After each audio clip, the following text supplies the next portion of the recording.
തിരുവനന്തപുരത്ത് പ്രധാനപ്പെട്ട ബി.ജെ.പിയുടെ നേതാക്കളെല്ലാം തന്നെ വിജയിച്ചിരിക്കുന്നു.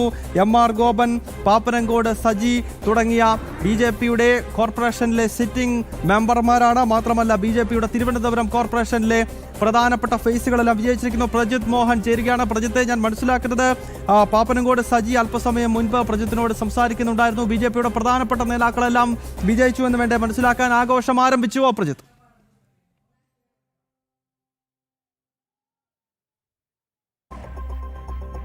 ഗൗതം, അങ്ങനെ തന്നെയാണ്. ബി.ജെ.പിയുടെ പ്രധാനപ്പെട്ട, കാരണം ഈ തെരഞ്ഞെടുപ്പിലെ ഏറ്റവും പ്രധാനപ്പെട്ട മത്സരങ്ങൾ നടന്ന നേമം വാർഡിൽ, മേലാങ്കോട് വാർഡിലൊക്കെ ബി.ജെ.പിയുടെ തന്നെ കരുത്തരായ സാരഥികൾ, പരിചയസമ്പന്നരായ സാരഥികൾ തന്നെ വിജയിച്ചു കയറിയിരിക്കുന്നു എന്നുള്ളതാണ്. നേമം വാർഡിൽ എം.ആർ. ഗോപൻ വിജയിച്ചു കയറിയിരിക്കുന്നു. അതോടൊപ്പം തന്നെ മേലാങ്കോട് വാർഡിൽ പാപ്പനംകോട് സജി ഏതാണ്ട് 1500-ലധികം വോട്ടുകളുടെ ഭൂരിപക്ഷത്തിൽ വിജയിച്ച് കയറി എന്നുള്ളതാണ്. നമുക്ക് റോഡിനപ്പുറത്ത് അവിടെ ആ വിജയാഹ്ലാദം കാണാൻ കഴിയും. അതോടൊപ്പം തന്നെ എസ്റ്റേറ്റ് വാർഡിൽ നിന്നും അഭിലാഷും വിജയിച്ചിട്ടുണ്ട് എന്നുള്ളതാണ് ഏറ്റവും പുതിയതായി വരുന്ന നമുക്ക് ലഭിക്കുന്ന അപ്ഡേറ്റ് എന്നുള്ളത്.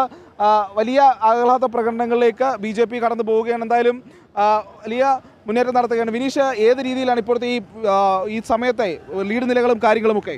നിലവിലെ സാഹചര്യം നമുക്ക് പരിശോധിക്കുകയാണെങ്കിൽ ഇപ്പോഴും നമുക്ക് നേരത്തെ നമ്മൾ ഒരു 9:30 പറഞ്ഞ സാഹചര്യം തന്നെയാണ്. ഇപ്പോഴും ഇഞ്ചോടിഞ്ചു പോരാട്ടം തന്നെയാണ് നിലവിൽ തിരുവനന്തപുരം കോർപ്പറേഷനിൽ നമുക്ക് കാണാൻ സാധിക്കുന്നത്. 17-17 എന്ന ഒരു രീതിയിൽ തന്നെ നിൽക്കുന്നു. അതിൽ ഏറ്റവും പ്രധാനം എന്ന് എടുത്തു പറയാൻ സാധിക്കുന്നത് ചില വാർഡുകൾ, പ്രത്യേകിച്ച് ബി.ജെ.പിയിൽ നിന്ന് CPM പിടിച്ചെടുക്കുമെന്ന വലിയ രീതിയിലുള്ള വലിയ പ്രചരണം നടത്തിയ വാർഡുകൾ ഒരു കാരണവശാലും ബി.ജെ.പി കോട്ടകൾ ഇപ്പോഴും തകർന്നിട്ടില്ല എന്ന ഒരു കൃത്യമായ ഒരു വിലയിരുത്തലാണുള്ളത്.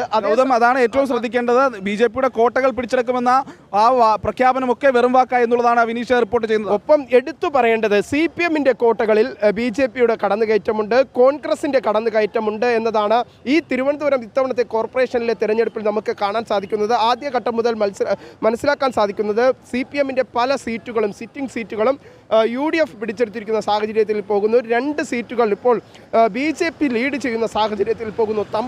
തമ്പാനൂരിനെ സംബന്ധിച്ചിടത്തോളം നേരത്തെ CPM ആയിരുന്നു. ആദ്യഘട്ടത്തിൽ അവിടെ ബി.ജെ.പി ലീഡ് ചെയ്തെങ്കിൽ ഇപ്പോൾ അവിടെ CPM വീണ്ടും ലീഡ് ചെയ്യുകയാണ്. പക്ഷേ ചില നേരിയ മുൻതൂക്കങ്ങൾ മാത്രമാണ് ചില വാർഡുകളിൽ നമുക്ക് കാണാൻ സാധിക്കുന്നത്. CPMഉം ബി.ജെ.പിയും അല്ലെങ്കിൽ NDAയും LDFും തമ്മിലുള്ള ഒരു വലിയ പോര് തന്നെയാണ് നമുക്ക് തിരുവനന്തപുരം കോർപ്പറേഷനിൽ ഇപ്പോഴത്തെ ഘട്ടത്തിൽ കാണാൻ സാധിക്കുന്നത്. എന്തായിരുന്നാലും നിലവിലെ സാഹചര്യത്തിൽ ഈ പ്രവചനാതീതം എന്ന് തന്നെയാണ് ഇപ്പോൾ നിലവിൽ കോർപ്പറേഷൻ്റെ ഇപ്പോഴത്തെ സ്ഥിതിയെ നമുക്ക് വിലയിരുത്താൻ സാധിക്കുന്നത്. വിനീഷ്, അതുപോലെ ഏറ്റവും ചർച്ചയായിട്ടുള്ള കവടിയാർ വാർഡ്, ശാസ്തമംഗലം വാർഡ്, ഇവിടെയൊക്കെ കൗണ്ടിംഗ് തുടങ്ങിയിട്ടുണ്ട്. എന്താണ് നിലവിലെ സാഹചര്യത്തിൽ? കവടിയാർ വാർഡിലും ശാസ്തമംഗലം വാർഡിലും ഒന്നും തന്നെ കൗണ്ടിംഗ് തുടങ്ങിയിട്ടില്ല. പക്ഷേ ചില മാധ്യമങ്ങളിൽ അത് ബി.ജെ.പി പിന്നിലോട്ട് എന്ന തരത്തിലുള്ള ഒരു പ്രചരണം നടത്തുന്നുണ്ട്. അതെല്ലാം തെറ്റാണ്. നിലവിൽ 2ാം ഘട്ടത്തിലേക്ക് കടന്നാൽ മാത്രമേ, വോട്ടിംഗ് എണ്ണം 2ാം ഘട്ടത്തിലേക്ക് കടന്നാൽ മാത്രമേ ആ വാർഡുകളിലെ കൗണ്ടിംഗ് തുടങ്ങുകയുള്ളൂ. നിലവിൽ നമുക്ക് മനസ്സിലാക്കാൻ സാധിക്കുന്നത് ഈ മേഖലകളൊക്കെ തന്നെ ബി.ജെ.പി ഏറ്റവും പ്രതീക്ഷ വെച്ച് പുലർത്തുന്നതാണ്. പ്രത്യേകിച്ച് പിടിച്ചെടുക്കാൻ ബി.ജെ.പി ശ്രമിക്കുന്ന വാർഡുകളാണ്. അതുകൊണ്ട് തന്നെ ആ മേഖലകളിൽ ബി.ജെ.പി ഇപ്പോഴത്തെ ഒരു സാഹചര്യം മനസ്സിലാക്കുകയാണെങ്കിൽ ഒരു മുൻതൂക്കം ബി.ജെ.പിയിലേക്ക് എത്താൻ തന്നെ നിലനിൽക്കുന്നു എന്നതാണ്. ഇപ്പോൾ ബി.ജെ.പിയുടെ കോട്ടകൾ അതിശക്തമായി തന്നെ അടിയുറച്ച് ഇപ്പോഴും ബി.ജെ.പിയുടെ ഒപ്പം നിൽക്കുന്നു തിരുവനന്തപുരം കോർപ്പറേഷനിൽ എന്നതാണ് പ്രധാനപ്പെട്ട കാര്യം. ഗൗതം, അങ്ങനെയാണ് ഇപ്പോൾ തിരുവനന്തപുരത്ത് നൽകാനുള്ള വിവരങ്ങൾ. പ്രത്യേകിച്ച് ബി.ജെ.പിയുടെ കോട്ടകളിലേക്ക് കടന്നു കയറുമെന്ന CPMന്റെ പ്രഖ്യാപനമൊക്കെ പാഴ്വാക്കായി പോയി എന്നുള്ളതാണ്. ബി.ജെ.പിയുടെ കോട്ടകൾ അതേ രീതിയിൽ തന്നെ നിലനിൽക്കുന്നു എന്തായാലും ബി.ജെ.പി പ്രവർത്തകർ തിരുവനന്തപുരം കോർപ്പറേഷനിൽ ആഘോഷം ആരംഭിച്ചിരിക്കുകയാണ്. ഈ ഘട്ടത്തിലും ബി.ജെ.പിയുടെ മുന്നേറ്റം തിരുവനന്തപുരം കോർപ്പറേഷനിൽ നടക്കുന്നു.